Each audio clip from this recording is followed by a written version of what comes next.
గుమగుమలాడే నెల్లూరు చేపల పులుసు తయారీ విధానాన్ని చూద్దాం.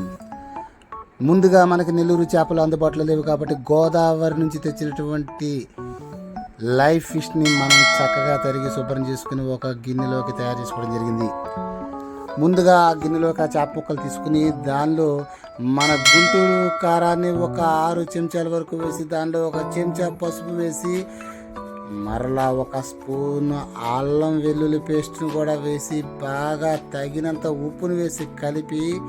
చేతితో చక్కగా కలిపి మళ్ళా చేతితో కలిపే అవకాశం రాదు కాబట్టి పొయ్యి మీద పెట్టేంత వరకు మనం చేప ముక్కల్ని చేతితో కలుపుకోవచ్చు. తర్వాత గిన్నెను కదిపి మాత్రమే ముక్కల్ని కలపాలి. ఇప్పుడు చక్కగా ఆ చేతితో కలుపుకుంటూ ఒక 2 స్పూన్ల ధనియాల పొడిని కూడా పైన జల్లి ఆ మసాలా మొత్తాన్ని కూడా చేప ముక్కలకి పట్టే విధంగా చేతితో శుభ్రంగా కలిపి ఒక పావు గంట పక్కన పెట్టుకోవాలి. ఈ లోపల ఒక బాండి తీసుకొని దాంట్లో తగినంత నూనె వేసి సన్నగా తరిగినటువంటి ఉల్లిపాయలను దోరగా వేయించి ఆ వేయించిన ముక్కల పైన మనం ముందుగా తయారు చేసుకున్నటువంటి ఆ చేప ముక్కలను మసాలా పట్టిన చేప ముక్కలను ఆ ఉల్లిపాయ పైన వేసి ఒక్క 5 నిమిషాలు అట్లా ఉడికించిన తర్వాత దానిలో నూనె కొంచెం కొంచెంగా పైకి తేలుతున్న టైంలో మనం ముందుగా తయారు చేసినటువంటి చింతపండు పులుసు ఏదైతే ఉందో ఆ ఫ్లేవర్ వచ్చే విధంగా ఆ చింతపండు పులుసుని ఆ చేప ముక్కలపై పోసి గిన్నెను అటు ఇటు కలుపుతూ చక్కగా ఆ ముక్కలకి చింతపండు పులుసు పట్టే విధంగా ఉడికే లోపు మనం ఒక 2 మామిడికాయలని చక్కగా పెద్ద పెద్ద ముక్కల్ని కోసుకుని అట్లానే పచ్చిమిరపకాయలు నిలువుగా కోసి మనం తయారు చేసినటువంటి ఆ పచ్చిమిరపకాయలు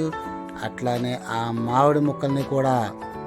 ఉడికేటటువంటి ఆ చేప ముక్కల పైన అలా పేర్చి